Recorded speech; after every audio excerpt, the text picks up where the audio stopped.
It's been sitting over many, many places, but it's always at peace, which is what I feel is so necessary to all of us.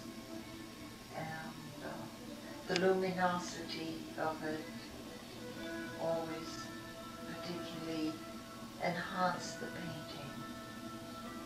So that's it. Hello. Oh, that was the most extraordinary expensive things I ever spent money on. Okay. We had an enormous room to fill, and suddenly I found myself having to choose furniture. And so I think we paid, and this is God. I mean, it was astronomical, and I was determined I needed those chairs. I mean, they appealed to me. I've never seen anything like them. So to make a long story short, my ex-husband said, okay. And I said, mm-hmm. And when we finally got them, they looked fantastic. And they were in a very special space in our living room. We had a 42-foot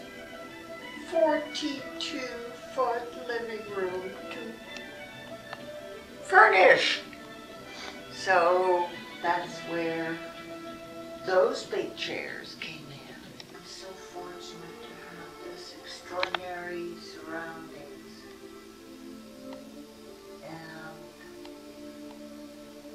how many people have this? I love your music. Hello? It's really having a hard time tonight. So let's think. Let's think. Are you with me? I don't know which one is which. I think winter is there. Fall could be. Spring.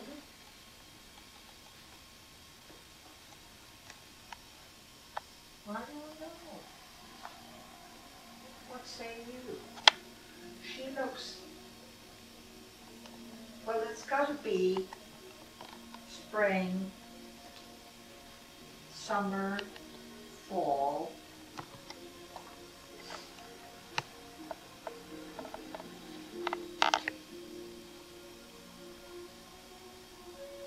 They are so beautiful, these women. I wish I could get it all cleaned up. I know it needs a lot of cleaning. Can you imagine doing all of that work, all of that carving?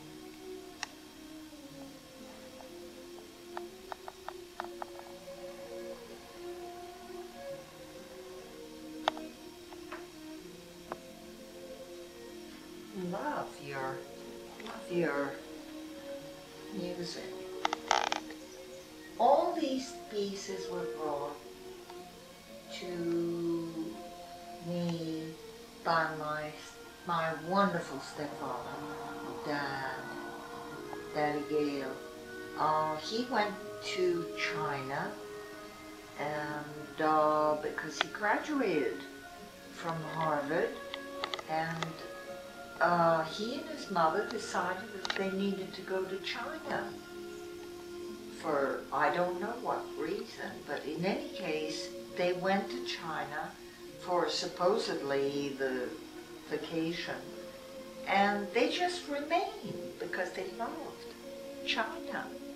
China to them was such a discovery, and suddenly, you know, there's this. The little trees are in a very bad way. I need to get those organized, but I don't know who to get them my birds. And the table.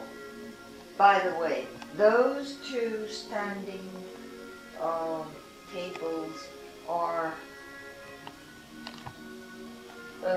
very special to me because one was sitting in the middle of nowhere and got absolutely, it was just down to white wood.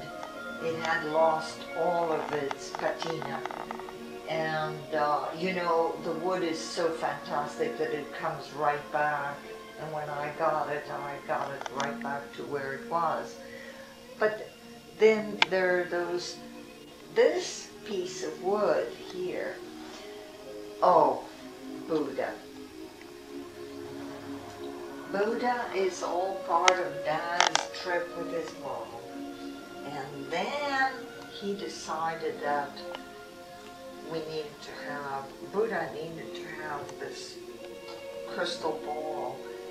And you know, one day, very curiously, I went into a Chinese store in San Francisco, and I can't tell you, the ball itself, pure crystal, was going for $600, and I said, oh, I wonder how much mine is worth. But mine is very special because Dad decided I needed to have it there. He gave me this furniture because both my mom and his first wife, Peggy liked American furniture, English American, and Mom liked the French. And so there was nobody like the Chinese. And I said, throw it at me. I adore the Chinese. This thing is very funny. They came to New York with this, and I said, two guys, one had each end, and I said, guys, you have to be kidding. Mrs. Benjamin, oh, I mean, would you like to be at the other end? Oh, I said, I'd just love to. And I picked up the other end and I nearly dropped it. It was just very bad. That thing weighs a ton. Takes two people, two husky guys to pick it up. But what a fantastic piece of furniture. And by the way, it does weird things, little hidden drawers, which I have kept here. Things that are Chinese from all the way back when. Would you look at this? These things. Isn't that extraordinary? But I'm not going to give it to my brother because I don't think he appreciates it. He'll have to earn it. That's all I can tell you. It's hard for young people to understand the beauty of these old pieces. And I have a real appreciation of these extraordinary pieces. And for example, Robert just, our friend next door, Cooper, just resuscitated my two friends. So they're standing upright and nice. And that makes my life better. If I sell a piece, I resuscitate another one. That's what I do. Now these two are cave rubbings that I found of all places in Greenwich, Connecticut. Don't ask me how or why, but there they were. And I mean, I think they're very, very, they should be in a bigger expanse, and I have no idea of their value, but I think they are just fabulous. I want them to have more wings, but that's all I could do for them here. I needed my sunshine over here. Very interesting. And it has been sort of looked at and said, well, you know, Odette, you really should. And I said, what it was the front of a flat chest that I bought for 45 or 50 bucks, okay? And I knew I couldn't use it in New York. What was I going to do with this thing? So I decided the best thing to do was to take the front part of it and cut it out and frame it, because I knew that the other part of the wood wasn't going to do anything to us.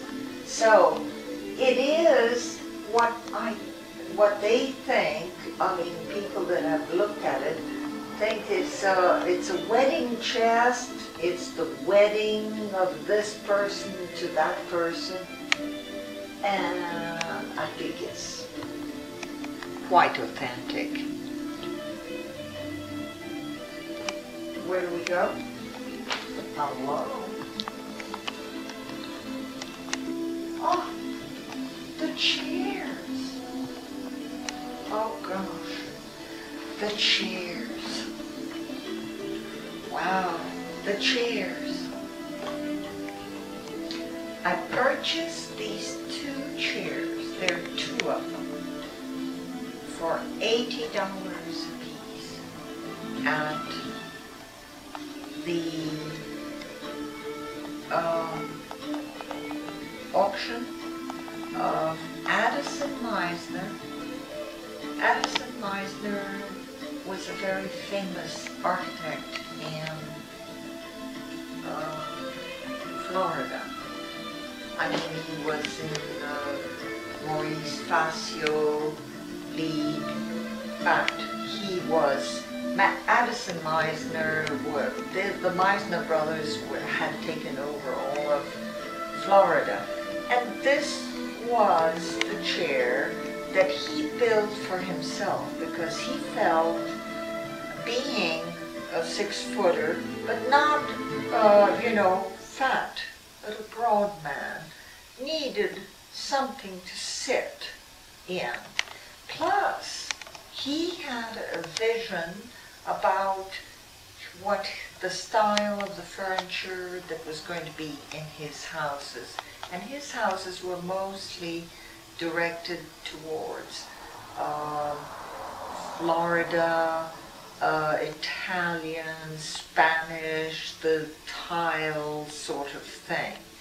And he needed severe kind of furniture, and you actually are looking at a lot of what Addison Meisner. This sofa is very much like Addison Meisner would have had. Actually, it does come down. Everything is very